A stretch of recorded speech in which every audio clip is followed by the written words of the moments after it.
안녕하세요. 부동산을 쉽게 다양하게 깊이 있게 분석하는 부동산의 비밀입니다.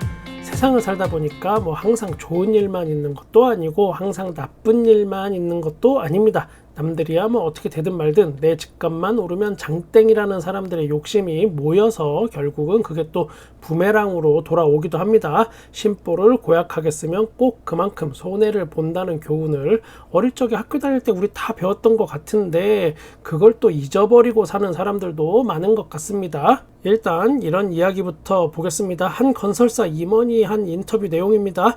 이러다간 재건축 재개발 정비사업 조합원이 내야 할 금액이 일반 분양가보다 비싸지는 곳이 나올 수도 있다.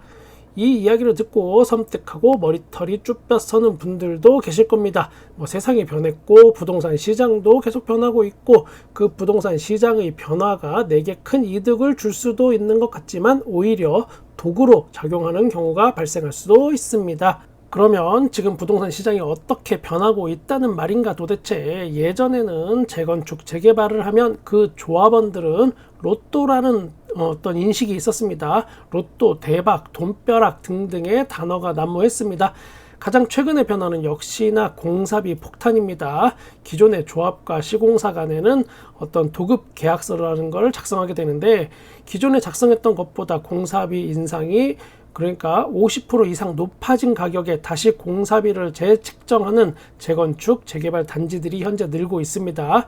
시공사는 기존 공사비로는 도저히 공사를 진행할 수 없다는 어떤 강경한 입장으로 지금 각 조합들은 어떤 조합원 분담금 폭탄을 안게 지금 생겼습니다.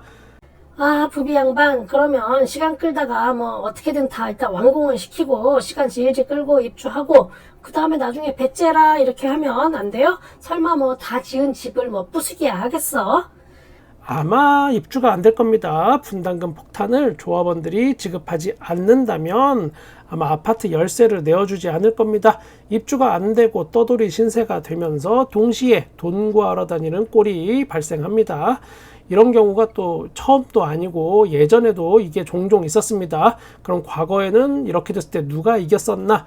당연히 조합원들이 졌습니다. 이때 조합원들이 그 지역 국회의원 찾아가고 언론사에 제보하고 이걸 공론화시켜서 어떻게든 판을 뒤집어 보려고 했지만 일개 국회의원 정도로는 이런 거 택도 없습니다. 제가 공격수 시절에 옆에서 듣고 본 이야기 해드리는 겁니다, 지금.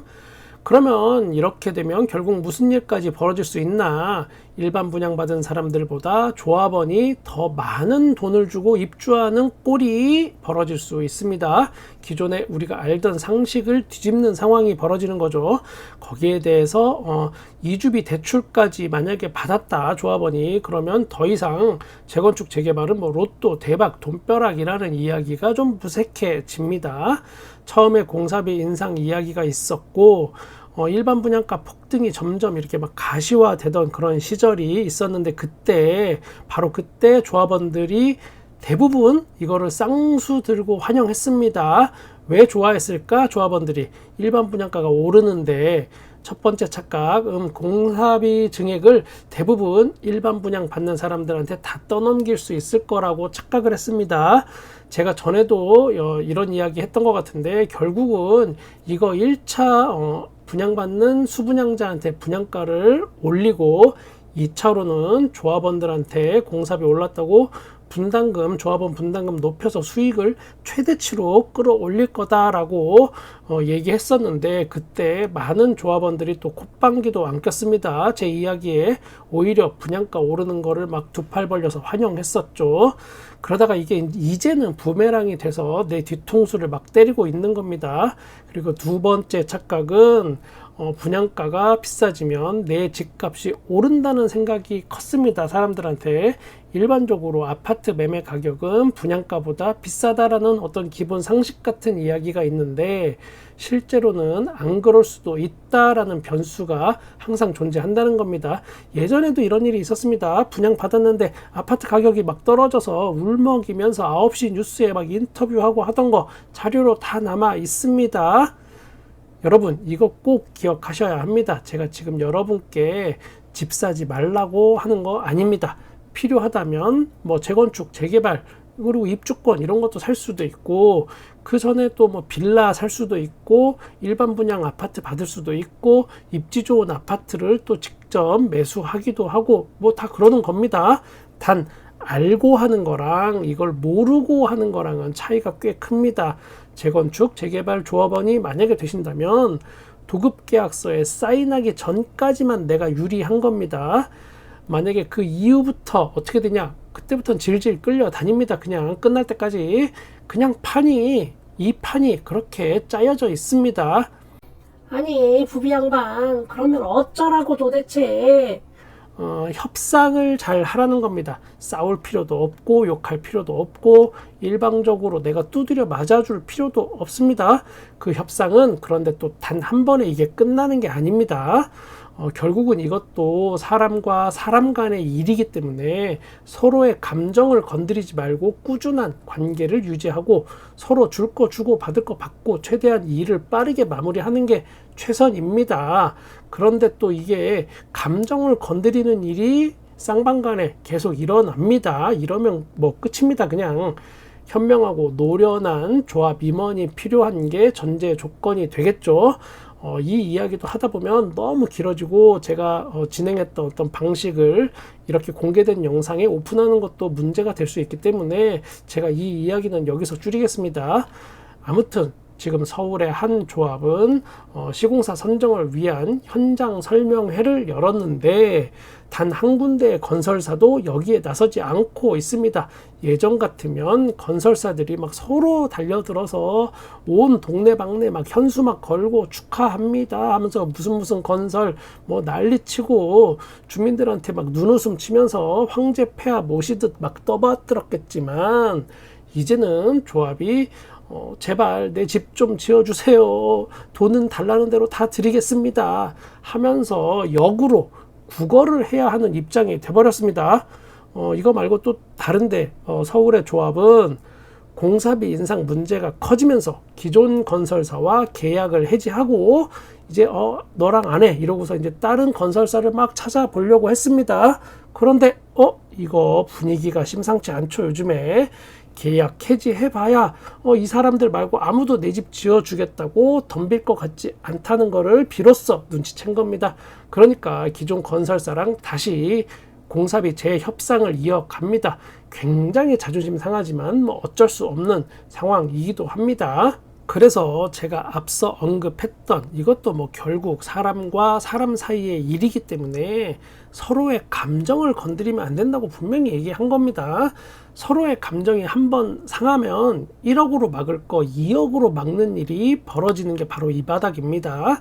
제가 또 일을 해보니까 간혹 2억으로 막을 거 1억으로 막아서 아이고 너 일 잘했다 이렇게 칭찬받을 줄 알았더니 어떤 정신나간 조합원이 총회 때 왜 1억으로 밖에 못 막았냐 너 부비부비 너 뭐 하는 거야 무능해 라고 뭐 말하기도 합니다. 진짜 내가 그거 처리하느라 술을 얼마나 따랐는지 진짜 야 손목 터널 증후군이 막 생기고 나는 트와이스 좋아하는데 노래방에서 마이크 잡고 알지도 못하는 트로트 계속 불러대고 내가 얼마나 내가 고생을 했는데 아우. 노래 한 곡 할까? 트와이스 좋아해? 트와이스 좋아해? 지금 서울에는 갭 투자가 다시 슬금슬금 올라오고 있는 모양새입니다. 청약 경쟁률이 막 미친 듯이 폭발하고 일반 분양가는 너무 올라서 기존 집값을 위협하는 수준의 지금 분양가가 책정이 되고 거기에 집주인들은 덩달아서 또 호가를 몇 억씩 막 올려버리고 그리고 또 갭 투자가 다시 슬금슬금 일어난다? 이걸 또 우리는 어떻게 해석해야 할까? 지난 부동산에는 상승기 그리고 하락기가 있었습니다. 최근에 요 특징이 있었으니까 각각의 상황을 그때하고 좀 비교해 보시면 어느 정도 도움이 될 것 같습니다. 무자본 갭 투자, 깡통 전세 이런 이야기 여러분 많이 들어보셨을 겁니다. 사실상 자기 돈은 한 푼도 안 들이고 거의 소액으로만 어떤 부동산 투자를 하는 겁니다. 서울의 전세 사기의 메카라고 불리던 화곡동에 또 갭 투자 거래가 있었는데 매매가와 전세가의 차이가 10만원에서 50만원 요 정도 사이인 소형 아파트 거래가 2건 체결됐습니다. 그러니까 10만원만 있으면 전세 사기의 메카인 어떤 화곡동 이쪽에 내 집 하나 장만할 수 있다 이런 이야기입니다. 그러면 서울의 서쪽 상황이 이렇고 그러면 동쪽 상황은 어떨까? 노원구에서는 매매가하고 전세가 차이가 2천만 원에서 6천만 원 요 사이 차이가 나는 아파트 거래가 2건 있었습니다. 이런 현상은 아무래도 요즘 전세가가 약간 상승하면서 또 이런 일이 벌어지는 거라고 볼 수 있겠습니다. 댓글 중에 또 이런 댓글이 있어서 다시 한번 설명드리겠습니다. 부비님, 요새 전세 시장은 꽤 올랐어요. 현장은 어떤가요? 지역마다 그리고 아파트 단지마다 상황이 조금씩은 다를 수 있다는 어떤 전제를 깔고 제가 아는 상황을 말씀드리면 지금의 전세 가격은 그러니까 2년 전쯤 서울의 아파트 전세가 대략 한 8억에서 9억 정도 거래가 되던 거였다라고 하면, 그러니까 최고가를 찍었던 아파트라면 전세가 이런 거는 하락기에 6억 미만에도 일부 거래가 됐었습니다. 쭉 떨어졌다가 요즘은 한 7억 정도의 거래가 되는 수준입니다. 대략 지금의 전세가 수준을 여러분이 가늠해 보시라고 제가 말씀드린 겁니다. 또 다른 특징은 매물이 별로 없습니다. 여기서 중요한 게 왜 매물이 없냐, 왜 재계약이 좀 많습니다.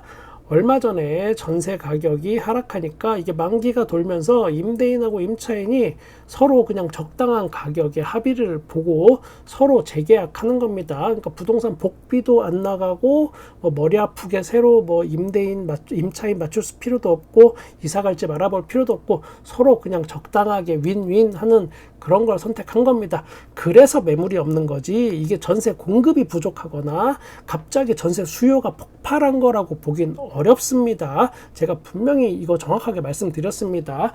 이거를 또 일부에서 집값 폭등론자들이 또 이걸 잘못 해석해서 마치 전세 공급이 모자란 것처럼 이걸 포장을 해버리고 또 펌프질을 하기도 하고 그럽니다. 그러니까 그거를 본 집주인들이 은근슬쩍 또 전세가를 올리는 거고 이게 또 악순환이 계속 됩니다. 지금 결국은 전세가 모자라고 전세가 오르고 그러면 집값이 오를 수밖에 없다라는 주장을 하는 사람들이 꼭 있습니다. 결국은 집값 상승론을 이야기하고 싶은 사람들의 어떤 얄팍한 꼼수 요 정도라고 생각하면 됩니다. 올해 말 그리고 내년까지 강남발 입주장이 대규모로 또 펼쳐집니다. 그러면 여러분도 많이 겪어봐서 아시겠지만 이렇게 대규모 입주장이 이제 강남에서 벌어진다 그러면 강남발 전세 하락이 있을 수도 있겠죠. 그걸 또 사전에 차단하기 위해서 전세 위기론을 슬금슬금 퍼뜨리는 걸 수도 있습니다. 사람들이. 그리고 만약에 강남이든 어디든 입주장 전세에 들어가실 분들은 남들보다 조금 일찍 움직이시는 게 도움이 됩니다. 본격적으로 이게 어떤 성행하면서 언론에도 노출되고 야 저기 싸대 이런 소문이 돌기 시작하면은 그 다음에 가면은 그때는 급전세가 이미 많이 소화됐을 확률이 높습니다. 기왕 움직일 거면 좀 빨리 움직이시라 이 말을 드리는 겁니다. 그리고 제가 귀에 닳도록 한 얘기 또 하고 한 얘기 또 하는 거 이거 진짜 해야겠다고 생각해서 제가 하는 겁니다. 선순위 근저당에 잡힌 전세가 예전보다 지금 많아졌습니다. 이거 덜컥 들어갔다가 나중에 집도 못 빼고 골치 아픈 상황이 벌어질 수도 있습니다. 돈 없는 집주인들이 집을 팔기보다는 대출을 받아서 일단 역전세를 해결하고 난 뒤에 그 뒤에 들어오는 세입자한테 폭탄 돌리기를 하는 상황입니다. 집주인들이 선순위 대출이 있는데도 불구하고 이렇게 당당하게 세입자 구하는 거 보고 저도 좀 깜짝 놀랐습니다. 이 말하는 말투나 뉘앙스도 굉장히 당당합니다. 제가 오늘 하고 싶은 이야기 최종 정리하겠습니다. 내 돈 벌려고 남들 눈에 눈물 나게 하고 집값 오른다고 낄낄대던 일부 사람들은 반드시 그 피눈물로 대가를 치른다라는 겁니다. 저는 여러분의 부동산에 끝까지 함께 하겠습니다. 구독과 좋아요, 알람 설정 감사합니다. 부동산의 비밀이었습니다.